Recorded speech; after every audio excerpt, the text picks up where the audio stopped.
Hello everyone, welcome to Shrivi Study Share. This is our second lecture of Indian polity. In last lecture, we had discussed making of our constitution and in this lecture we will discuss committees of Constituent Assembly. ठीक है, तो last lecture में जो हमने बात की थी वो की थी हमने कि जो हमारा कॉन्स्टिट्यूशन है उसके बनने की जो बिगनिंग थी वो कहाँ से स्टार्ट हुई थी, जिसमें हमने लास्ट टाइम ये सारी चीजें डिस्कस करती थी कि किस तरह से जो कैबिनेट मिशन प्लान है वो हमारी कंट्री में आता है, जिसमें 3 लोग शामिल होते हैं, स्टेफर्ड क्रिप्स, पैट्रिक लॉरेंस और लास्ट में एवी अलेक्जेंडर। तो ये 3 लोग आते हैं कैबिनेट मिशन प्लान के साथ जो 1946 में आता है और उसके बाद फिर हमारी कॉन्स्टिट्यूएंट असेंबली की फॉर्मेशन स्टार्ट होती है और उसके अंदर जो हमारे काफी सारे जो लीडर्स होते हैं वो उसमें पार्टिसिपेशन करते हैं और उसके बाद फिर हमारी जो कॉन्स्टिट्यूशन बनने का जो काम होता है वो स्टार्ट हो जाता है।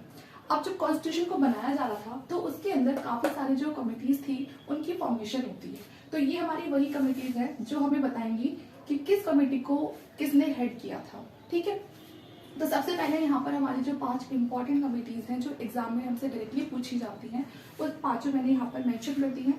इसके अलावा कुछ और कमिटीज हैं वो भी इंपॉर्टेंट होती है, लेकिन ज्यादा इंपॉर्टेंट आपकी है तो ये तो आपको अच्छे से याद रखनी है, इन पे आपको बहुत सारे क्वेश्चंस मिलेंगे। ठीक है, तो चलिए स्टार्ट करते हैं अपने लेक्चर को।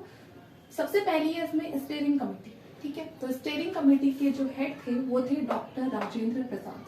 ठीक है, तो कौन थे? डॉक्टर राजेंद्र प्रसाद थे स्टीयरिंग कमेटी के जो हेड थे। सेकेंड कमेटी हमारी यहाँ पर है यूनियन पावर कमेटी। देखिए, जहां पर भी आपको यूनियन वर्ड मिले तो वहां पर जो यूनियन है हमेशा उसके लिए जो उसका हेड होगा वो पीएम होता है। तो यहाँ पर उस टाइम पे जो यूनियन पावर जो कमेटी थी उसके हेड बनाए गए थे पंडित जवाहरलाल नेहरू।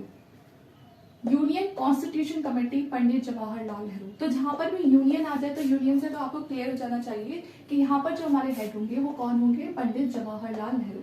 ठीक है, तो दोनों के जहां पर भी यूनियन आ जाएगा। इसके बाद जो 4th कमेटी है वो है हमारी drafting committee, doctor BR Ambedkar. ये जो ड्राफ्टिंग कमेटी है मैं आपको इसका भी बताऊंगी क्योंकि इस कमेटी के अंदर और भी बहुत सारे जो लोग थे वो शामिल थे। यहाँ पर अभी सिर्फ आपको जो चेयरमैन है इस कमेटी के सिर्फ उनका नाम याद रखना है, वो है डॉक्टर BR अम्बेडकर। ठीक है, तो यहाँ पर जो ड्राफ्टिंग कमेटी है आगे हम इसको डिटेल में पढ़ेंगे और वहां पर जब हम इसको बहुत अच्छे से पढ़ेंगे तो आपको ऑटोमेटिकली जो ये नाम है ये आपको याद ही रहेगा कि जो ड्राफ्टिंग कमेटी है उसके चेयरमैन डॉक्टर BR अम्बेडकर है। बाकी आपको थोड़ा इन पे ज्यादा ध्यान देने की जरूरत है क्योंकि आगे इनके बारे में कोई भी डिटेल इन्फॉर्मेशन के साथ हम नहीं पढ़ेंगे, तो इसलिए आप इनको याद रखना। प्रोविंशियल पावर कमेटी, इसके हमारे चेयरमैन थे सरदार वल्लभ भाई पटेल। ठीक है, तो ये 5 कमेटी है जो बहुत ज्यादा इंपॉर्टेंट है, जो आपको याद रखनी है क्योंकि एग्जाम में इससे बहुत ज्यादा क्वेश्चन बनते हैं। तो एक बार फिर से रिवाइज कर लेते हैं। Steering committee doctor Rajendra Prasad, union power committee Pandit Jawaharlal Nehru, union constitution committee Pandit Jawaharlal Nehru, drafting committee doctor BR Ambedkar, provincial power committee Sardar Vallabh Bhai Patel. ठीक है, आप चाहे तो इसका स्क्रीनशॉट ले सकते हैं।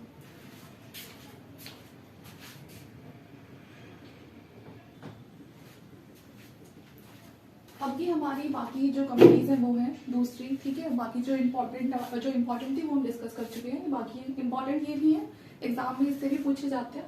तो देखते हैं हमारी दूसरी जो कमेटीज है, state committee for negotiating with state. ठीक है, तो ये स्टेट कमेटी थी जिसको जो स्टेट के साथ जो उस टाइम पे नेगोशिएशन हो रहा था उसलिए जो इसलिए बनाई गई थी और इसके जो चेयरमैन थे वो थे पंडित जवाहरलाल नेहरू। ठीक है, हमारे जो फर्स्ट PM थे। सेकेंड है यहाँ पर फंडामेंटल सब कमेटी, इसके हेड थे JB कृपलानी। ठीक है, फंडामेंटल सब कमेटी के हेड थे JB कृपलानी। उसके बाद है फिर माइनॉरिटी सब कमेटी, इसके चेयरमैन थे HC मुखर्जी। ठीक है, minority sub committee HC Mukherjee. 4th है हमारी रूल्स ऑफ प्रोसीजर कमेटी, इसके हेड है हमारे डॉक्टर राजेंद्र प्रसाद। ठीक है, रूल्स ऑफ प्रोसीजर कमेटी के। लास्ट है हमारी एडवाइजरी कमेटी और fundamental rights, minorities and tribal excluded area, इसके हमारे सरदार वल्लभ भाई पटेल। ठीक है, एक बार फिर से देख लेते हैं। स्टेट कमेटी के Pandit Jawaharlal Nehru, fundamental subcommittee JB Kripalani, जो माइनॉरिटी सब कमेटी थी उसके HC Mukherjee, rules of procedure doctor Rajendra Prasad, advisory committee on fundamental rights, minority और tribal excluded area Sardar Vallabh Bhai Patel. ठीक है, तो ये 5 और कमेटी है और बाकी जो हमने पहले पढ़ी थी 5 वो ये सारी की सारी बहुत इंपॉर्टेंट है, तो आप इसको भी याद रखिए। इसका भी हम स्क्रीनशॉट ले लीजिए।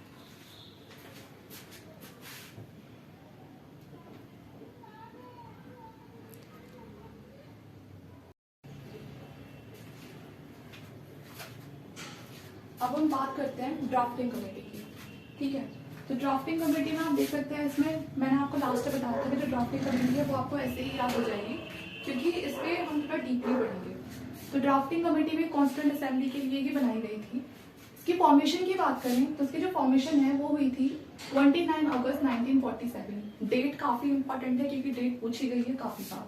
तो ऑन 29 अगस्त 1947 को हमारी ये ड्राफ्टिंग कमेटी की फॉर्मेशन हुई थी। इसके हेड की बात करें तो डॉक्टर बी.आर. अम्बेडकर इसके हेड थे, ठीक है। ये क्वेश्चन भी डायरेक्टली बनता है कि ड्राफ्टिंग कमेटी के हेड कौन थे, तो doctor B R. Ambedkar drafting committee के हेड थे। Elected to constituent assembly from West Bengal, ये जो इलेक्ट होकर आए थे कॉन्स्टिट्यूएंट असेंबली में, तो कहाँ से आए थे, तो ये आए थे वेस्ट बंगाल से, ठीक है। तो वेस्ट बंगाल से ये इलेक्ट हुए थे कॉन्स्टिट्यूएंट असेंबली के लिए। अगर डॉक्टर बी.आर. अम्बेडकर की बात करें तो ये इंडिपेंडेंट इंडिया के पहले लॉ एंड जस्टिस मिनिस्टर थे, ठीक है। और फादर ऑफ कॉन्स्टिट्यूशन भी डॉक्टर बी.आर. अम्बेडकर को ही कहा जाता है। तो ये सारे पॉइंट्स आप ध्यान रखना। अब बात करते हैं ड्राफ्टिंग कमेटी के अंदर मेंबर कितने थे और कौन कौन थे। तो यहाँ पर मेंबर्स की बात करें तो टोटल यहाँ पर 7 मेंबर्स रहे हैं। पहले है डॉक्टर बी.आर. अम्बेडकर जो एक मेंबर भी थे और साथ में इस कमेटी के चेयरमैन भी थे। सेकंड है एन गोपाल स्वामी अयंगर, ठीक है। थर्ड है अलादी कृष्ण स्वामी अय्यर। फोर्थ है कन्हैया लाल मानिक लाल मुंशी। फिफ्थ है सैयद मोहम्मद सादुल्ला, ठीक है। तो ये नाम आपको याद रखने हैं। ये वो लोग हैं जो ड्राफ्टिंग कमेटी में शुरुआत से जुड़े और एंड तक रहे। तो पहले पढ़ लेते हैं इनके नाम एक बार फिर से। Doctor B R. Ambedkar, N Gopalaswami Ayyangar, Alladi Krishnaswami Ayyar, Kanhaiya Lal Manik Lal Munshi, Syed Mohammad Saadulla, ठीक है। तो ये 5 नाम आप बार बार पढ़ोगे तो आपको याद हो जाएंगे। उसके बाद है 6th one N Madhav Rao. तो जो एन माधव राव थे ये रिप्लेस कर आए थे, और किसको रिप्लेस कर आए थे, ये बी.एल. मित्तर को, ठीक है।